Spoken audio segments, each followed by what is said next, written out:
Oke, kita mulai. Oke, bismillahirrahmanirrahim.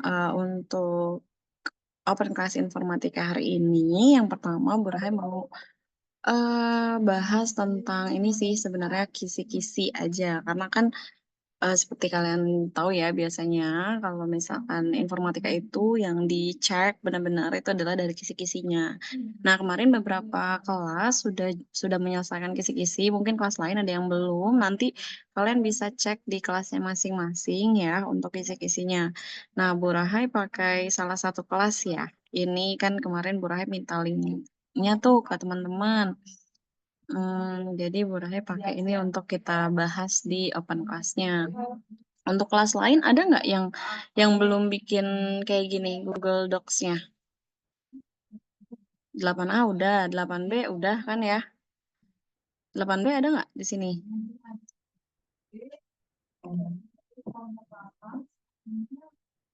Siapa nih 8B? Coba Udah dicek Bu, lagi ya di kelasnya saya ya. Bu, Sudah ya? udah Bu kayaknya Pastikan Bu. semua kelas udah ya? 8C udah belum? 8C kayaknya udah juga deh ya. 8D, 8D ya waktu itu nggak ketemu Bu Raha ya. Nah, nanti coba dicek lagi atau kalau misalkan memang mau disatukan dengan angkatan juga boleh ya di satu link. Nah, oke. Jadi kita langsung aja. Ini kan sebetulnya waktu di kelas yang sempat bertemu ya.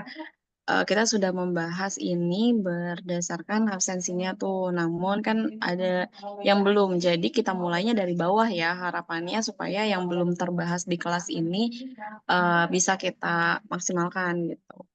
Oke, jadi sebenarnya untuk yang informatika kali ini, karena kita itu materinya tentang data dan informasi, jadi ada banyak soalnya itu berupa sumber soalnya dari infografis atau poster, ada juga dari cerita gitu. Jadi dari sebuah paragraf. Sebenarnya kuncinya adalah kalian teliti membaca itu. Jadi sebenarnya hal yang diuntungkan apa sih? Yang diuntungkan itu minim banget hafalan. Jadi biasanya mungkin kalau di mata pelajaran lain mungkin ada banyak hafalan. Nah, di sini di materi kita yang sekarang itu jujur minim banget hafalannya.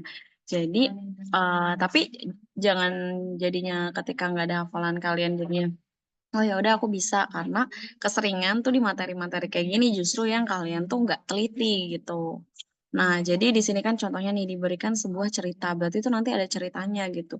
Peserta didik dapat menyimpulkan informasi. Bu, ini mirip bahasa Indonesia ya. Ya, tapi nanti ceritanya itu ya tentang informatikanya gitu. Karena kan kita materinya tadi tentang data dan informasi. Bagaimana siswa itu bisa menarik kesimpulan gitu berupa informasi dari data yang diberikan gitu tujuannya gitu. Oke, kita bahas ya, mulai dari ini dulu, dari nomor 49. Sudah terlihat belum share screen-nya? Terlihat ya, aman ya. Oke, Burhai izin edit juga di sini ya nanti. Oke, yang pertama itu peserta didik mampu menjelaskan langkah-langkah pengaturan perataan teks pada paragraf seperti rata kanan, tengah, ataupun rata kanan kiri.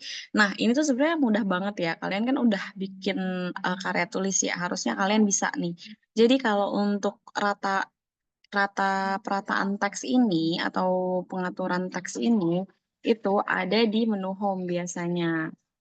Di menu home itu kalau kalian cek itu ada alignment. Kita di Google Docs itu di mana ya? Dia tuh bentuknya tunggu. Boleh buka Word aja kali ya biar kayak kalian kebayang. Screen. Oke. Nah, misalkan gini.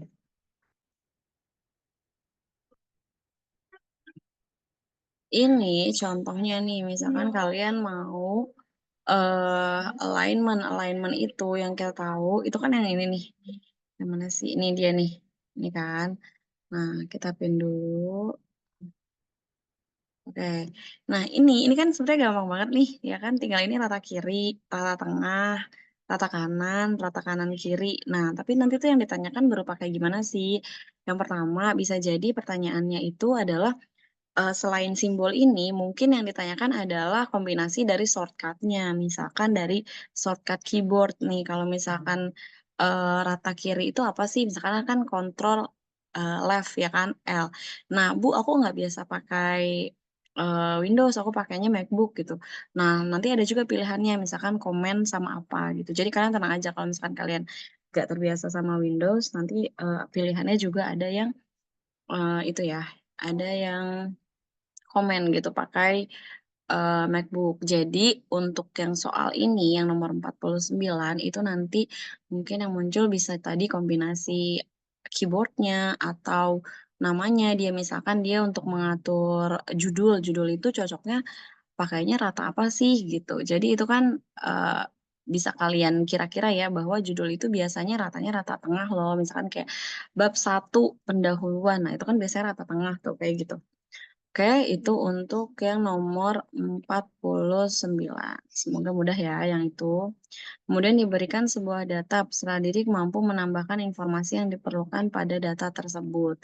Nah, kalau misalkan di sebuah data itu biasanya ada contoh ceritanya. Ceritanya itu panjang karena memang ini tuh soalnya mudah ya, jadi tuh ceritanya cukup panjang gitu. Contoh ceritanya misalkan kayak gini.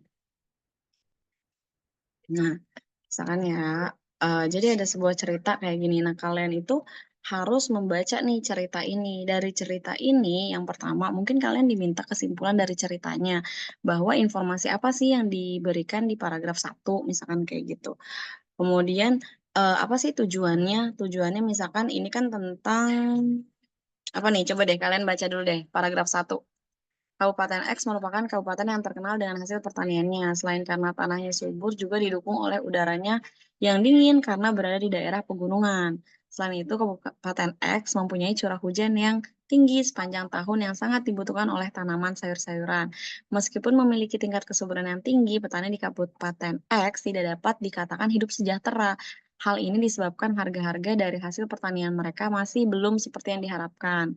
Hal ini terjadi karena seringkali suplai hasil pertanian melebihi kebutuhan pasar.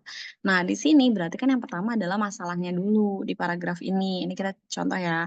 Berarti di paragraf ini adalah ada masalah, kan teknologi itu hadir ketika, menjawab sebuah masalah.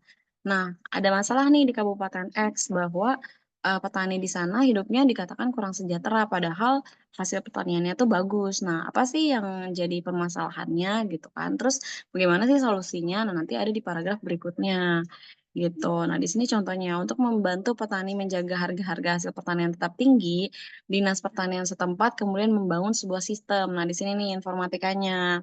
Jadi sistemnya, kira-kira mau ngapain? Nah, dia itu dapat merekam semua proses yang berhubungan dengan pertanian, mulai dari proses penanaman, panen, dan penjualan. Petani dianjurkan melaporkan jika melakukan penanaman, panen, dan penjualan ke dalam sistem. Jadi, si petani ini menginput data ke sistem. Nah, kalau misalkan nanti ditanya, "Data apa sih yang dibutuhkan, oleh Dinas Pendidikan dari petani?" Ya berarti data apa?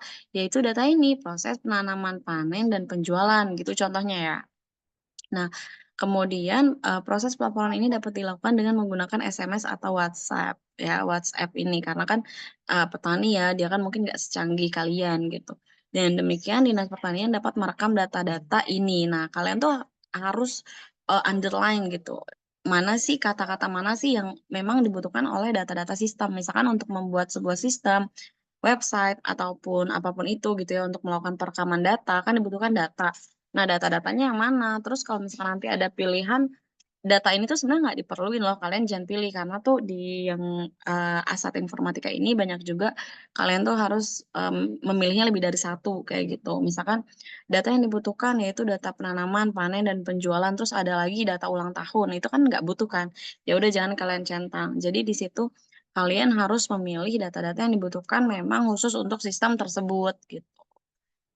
Kemudian ini data-data dari petani kemudian digunakan untuk membuat sebuah model data, prediksi hasil panen dan harga. Model data tersebut kemudian digunakan memprediksi kebutuhan pasar dan menjaga jangan sampai kelebihan suplai yang dapat menyebabkan turunnya harga. Jadi itu, intinya si sistem ini tuh mau memprediksi kebutuhan pasar supaya misalkan, pasar itu lagi butuhnya cabe, nah petaninya tanamnya tomat terus kan kayak gitu jadinya tomat tuh nggak dibutuhin terus tapi banyak akhirnya kan harganya menurun gitu kan. Nah di sistem ini supaya petani itu tahu bahwa pasar tuh lagi butuh apa loh, kayak gitu.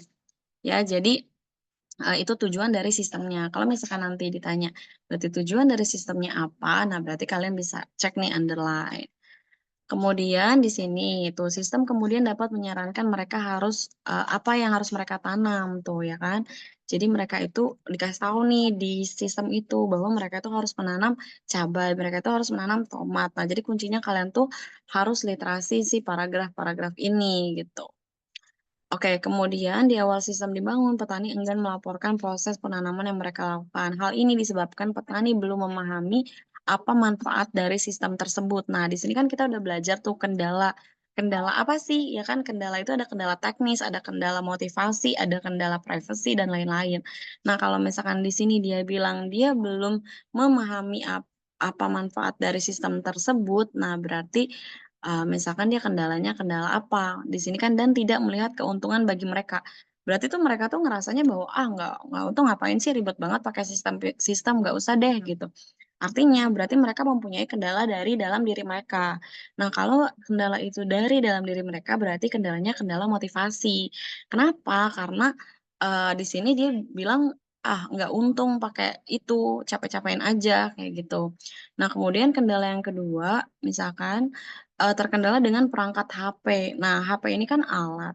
Kalau misalkan dia berkaitan dengan alat, data, misalkan datanya itu nggak rapi, berarti itu kendalanya kendala teknis gitu ya. Jadi kalian harus bisa tuh kalau, membedakan. Kalau kendala motivasi itu berarti dari dalam diri dia yang dia emang nggak mau, dia emang males tuh, kayak soal yang sebelumnya kita pernah bahas, dia males, dia nggak mau, dia merasa kalau itu tuh nggak bermanfaat. Sedangkan kalau kendalanya itu dari alatnya, handphonenya, jaringannya, atau data-datanya nggak ada gitu.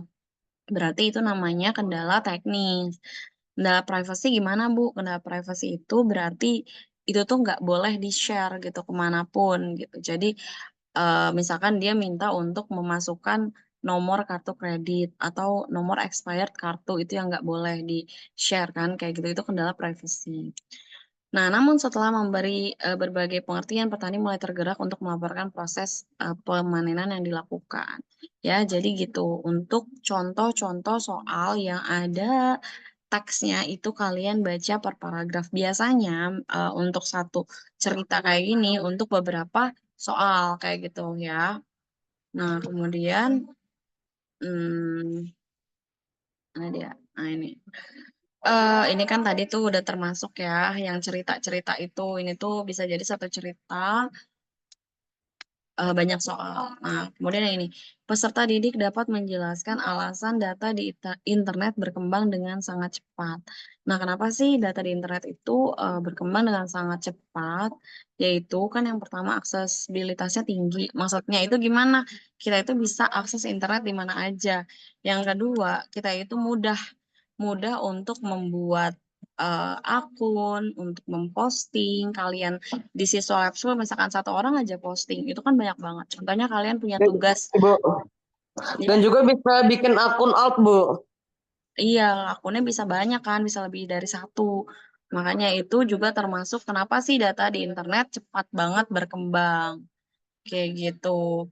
Kemudian peserta didik mengetahui syarat pengendali data pribadi dapat menghapus data pribadi. Maksudnya apa sih Bu pengendali data pribadi? Aku nggak ngerti deh nih kata ini. Pengendali data pribadi itu misalkan sebuah bank. Bank itu kita itu kan sebagai nasabah bank kita tuh kan memberikan data-data kita kan seperti nama, alamat, KTP dan lain-lain. Nah, berarti si pengendali ini atau si pihak bank ini dia juga harus ada peraturannya dong namanya tuh RUU PDP. Jadi pengendali data pribadi. Sehingga si bank ini dia tuh nggak boleh ngapain aja, dia tuh nggak boleh nyebarin data kita, nggak boleh ngasih data kita ke bank lain sekalipun itu banknya sendiri gitu ya, atau ke negara kecuali ketika kita tekan awalnya itu ada yang kita agree. Contohnya kan yang kita agree itu misalkan kayak gimana sih? Misalkan kalian itu menginstal suatu aplikasi, pasti kan suka ada notifnya gitu kan. Allow kamera, allow, kontak, allow apa, dan kita tuh kayak centang-centang aja gitu ya, udah kita allow semua. Nah, berarti si pengendali data itu ya dia berhak gitu, berhak untuk melihat apa yang ada di isi galeri kita, karena memang kita yang mengizinkan. Kecuali kita tidak mengizinkan, maka dia nggak boleh gitu. Jadi sekarang itu ya mereka juga pintar gitu buat, gimana caranya orang itu ngizinin. Jadinya ketika nggak diizinkan kan kita nggak bisa pakai aplikasinya, kadang-kadang kayak gitu ya. Nah, terus, dia tuh gimana sih bisa menghapus data pribadi gitu. Dia tuh bisa menghapus data pribadi, syaratnya adalah kalau berdasarkan RUU PDP ini, syaratnya yaitu di oke, di-approve sama kita pemilik data pribadinya. Dia kan ngendaliin data kita. Misalkan, saya mau menghapus akun saya gitu. Saya mau menghapus akun IG, misalkan akun IG kan kita bisa hapus sendiri ya. Kita tinggal hapus aja, hapus akun gitu kan. Nah, si pengendali data atau si IG-nya itu dia bisa menghapus data pribadi kita karena apa, syaratnya kita yang punya data pribadi itu sudah mau menghapusnya gitu. Nah, kemudian kewajibannya tadi, kewajibannya itu, selain dia tidak boleh menyebarkan, pokoknya yang baik-baik intinya ya, tidak boleh menyebarkan, dia harus menjaga, dia nggak boleh mengubah kecuali kita minta ubah. Misalkan, eee, alamat saya berubah, saya pindah, tadinya saya di Jakarta, saya pindah jadi ke Bekasi. Nah, itu boleh diubah, tapi harus dengan permintaan dari si yang punya data pribadi. Dia sendiri nggak boleh mengubahnya asal, misalkan tadinya orang Jakarta dia ubah jadi Bekasi. Misalkan demi proyeknya itu jalan, nah itu nggak boleh kayak gitu-gitu. Kemudian, peserta didik mampu menyebutkan alasan untuk tidak mengirimkan hoaks ke media sosial. Nah, nanti kalian baca aja tuh di pernyataannya, kira-kira apa sih, kenapa sih kita nggak boleh ngirimin hoaks ke media. Maka kan misalkan akan ada orang-orang yang, merasa dirugikan atau nama baiknya tercemar atau terjadi perkelahian, kayak gitu-gitu.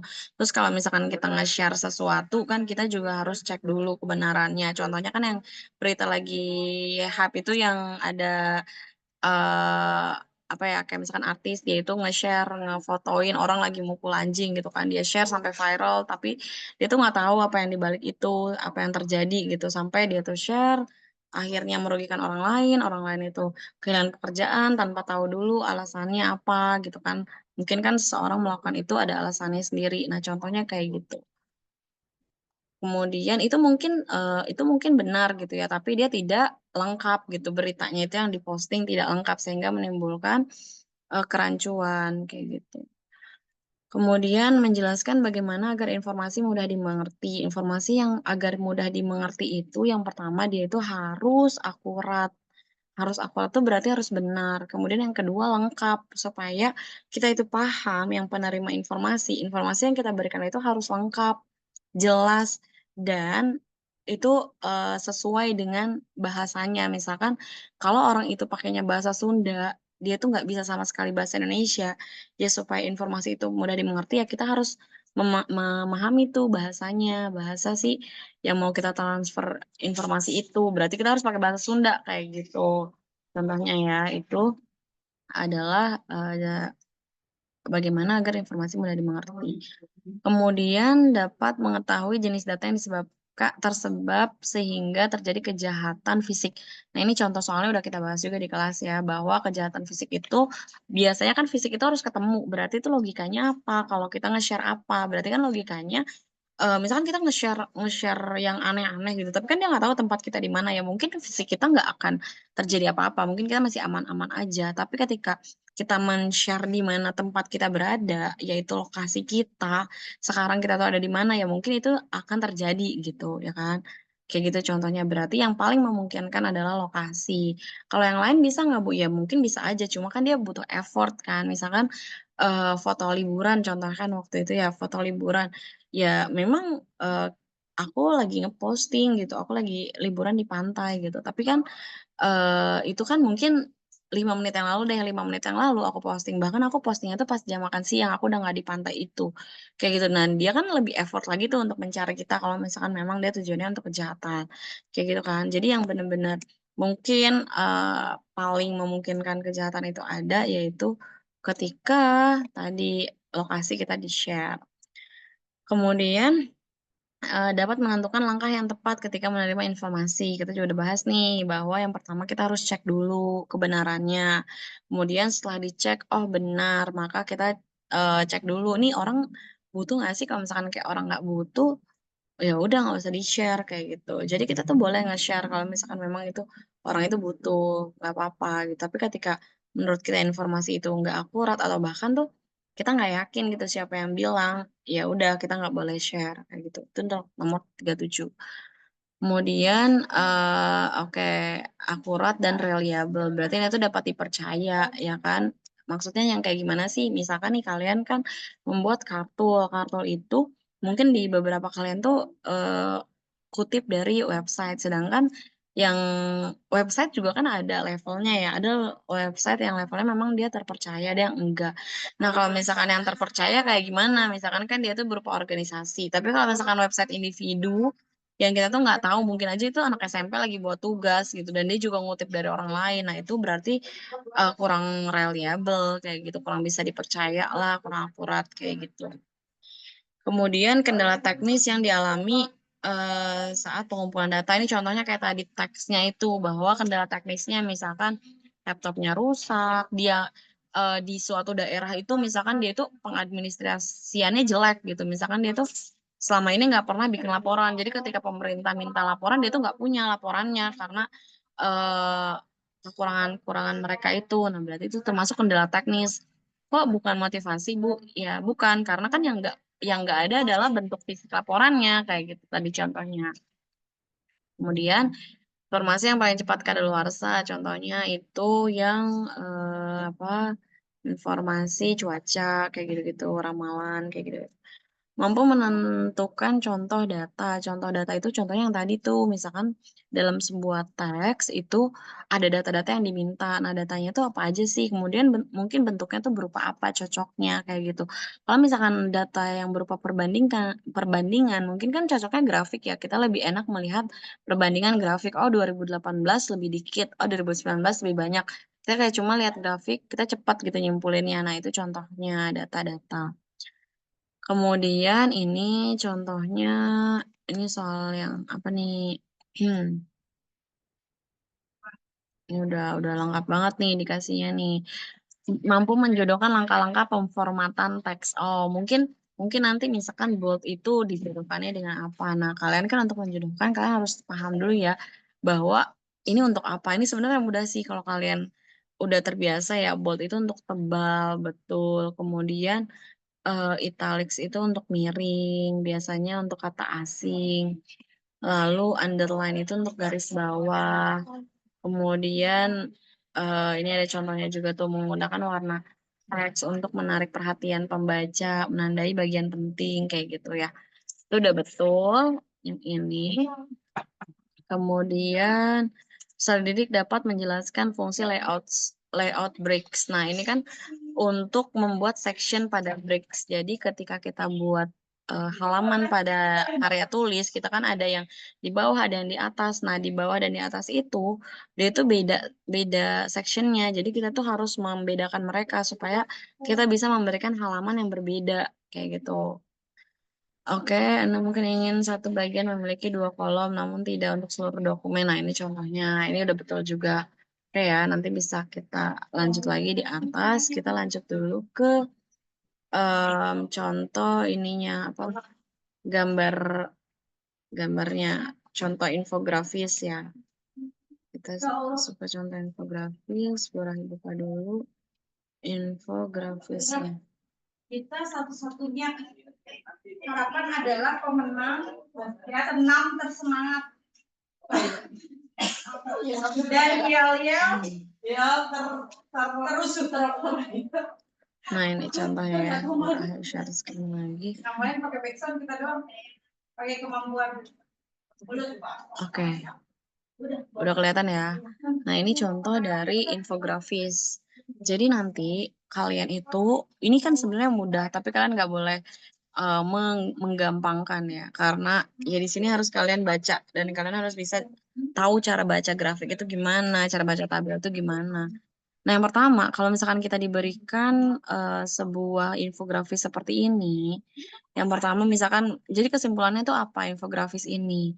Ya berarti kita bisa baca di sini nih, bahwa tren kejahatan cyber mengalami peningkatan pada 2015 sampai 2019 dengan total berapa kasus. Sementara Bareskrim Polri mencatat jumlah kasus yang berhasil diselesaikan naik di atas 200%. Nah, ini adalah berupa kesimpulan dari sebuah infografis.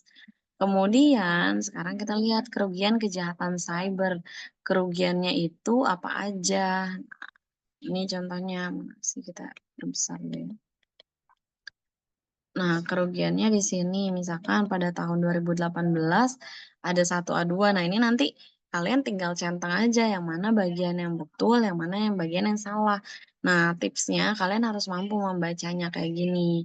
Kemudian, nah ini contoh nih yang kemarin kita juga pernah bahas di kelas bahwa ada kan tuh kisi-kisi yang selisih antara jumlah kasus. Misalkan kalau kayak gini, berarti di 2015 itu selisihnya berapa? Cara menghitung selisihnya, laporan kasus sama kasus selesai. Berarti kan yang sisanya itu, berarti yang ini nih sampai sini. Ini kan kasus tidak selesai di 2015.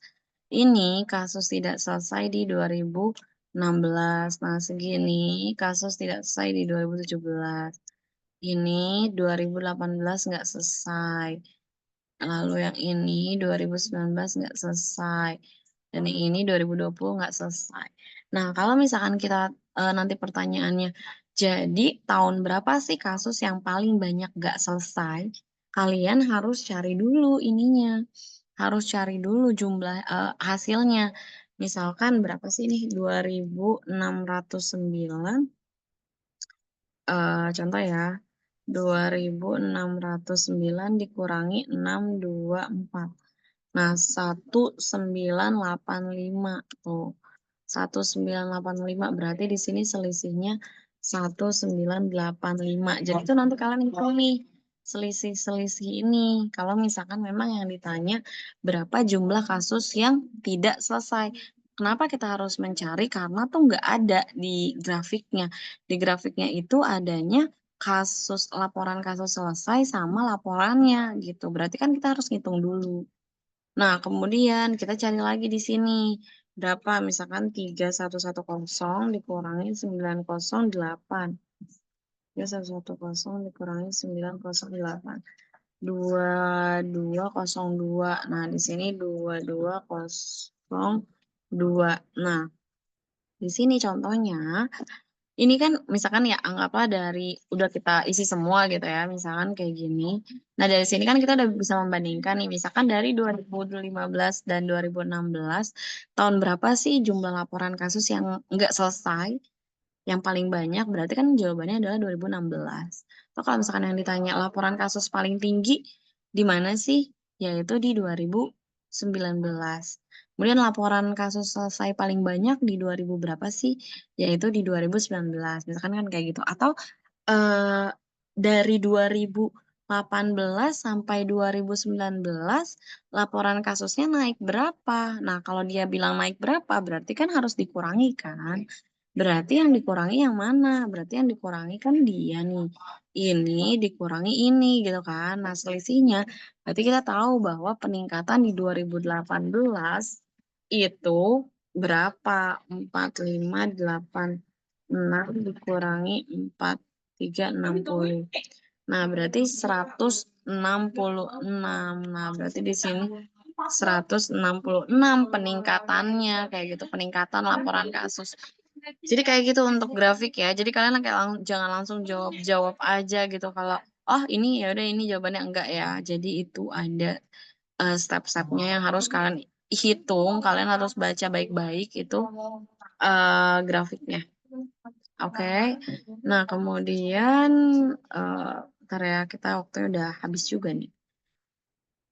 Kemudian di sini Pak form terlapor tertinggi ini kan ada juga nih di kisi-kisi ya. Nah, kalian bisa cek nih bahwa tuh paling tinggi itu di mana gitu kan. Nah, ini kalian bisa lihat aja medsosnya yang mana kayak gitu. Oke. Nah, lalu di sini konten negatif adanya apa aja. Kalian harus bisa baca nih grafiknya. Kemudian cara aman bermedia sosial kan ada tuh kemarin tuh siapa tuh absen berapa tuh ya. Cara aman bermedia sosial yaitu gunakan perangkat terpercaya, pilih aplikasi atau laman yang aman gitu. Aktifkan verifikasi 2 langkah, gitu. Sembunyikan tanggal lahir. Nah, kalian tuh harus bisa baca ini. Misalkan kayak ada harusnya ada lagi nih. Nah, tapi kan di soalnya adalah berdasarkan infografis. Jadi kalian fokus aja kayak infografis karena kalau kita melebar kemana-mana itu pasti akan banyak banget gitu. Oke, jadi ini adalah contoh dari infografisnya. Sampai sini ada yang mau ditanyakan Kak dari kelas 8? Mungkin dari kisi-kisi ada yang masih belum paham. Belum, Bu. Udah paham semua. Insya Allah udah paham ya. Oke. 8D bagi yang belum, itu di grup angkatan kan ada kisi-kisinya. Kalian boleh cek atau kalian boleh minta kalau misalkan kelas lain ada yang berbaik hati nge-share link Gdocs ini gitu ya. Nah, semuanya insya Allah di kisi-kisinya tuh ada 49 itu. Oke guys, kalau misalkan tidak ada yang ingin ditanyakan, kita akhiri open class hari ini dan mengucap syukur alhamdulillahirrabbilalamin. Terima kasih banyak kelas 8, semoga nanti nilainya bagus-bagus. Jangan lupa pesannya, tipsnya adalah baca baik-baik teks maupun infografis yang ada gitu ya. Kemudian latihan aja di beberapa kisi-kisi ada infografis yang muncul tuh. Kebetulan apa namanya? Dia beruntung tuh infografisnya yang muncul. Jadi kalian bisa pelajari aja semakin banyak infografis yang bisa kalian baca, semakin memudahkan kalian nanti. Oke, gitu ya. Untuk yang kartul, yang layout kartul itu, page numbering dan lain-lain, kalian bisa cek di playlist karya tulis. Dari situ juga soalnya. Oke, terima kasih banyak untuk hari ini, kelas 8. Assalamualaikum warahmatullahi wabarakatuh. Selamat istirahat. Waalaikumsalam warahmatullahi wabarakatuh. Bu Rahai, Waalaikumsalam. Terima kasih, Bu Bu. Rahai ada materi atau PPT yang bisa dilihat gak, Bu? Itu di ebook sayang, untuk materi di ebook ya. Halaman berapa, Bu? Di 238 itu yang tentang data dan informasi dan tentang keamanan data, tentang RUU di situ, di bab itu 238. Sedangkan kalau yang kartul itu di YouTube. Oke? Itu aja sih. Bu, terima kasih. Termasuk soalnya contohnya juga ada di situ juga ya, yang di Nanti ebook. Ibu upload recordingnya ke YouTube ya, Bu, biar saya bisa belajar lagi. Sure, Dennis. Oke, terima kasih semuanya. Assalamualaikum. Waalaikumsalam. Halo.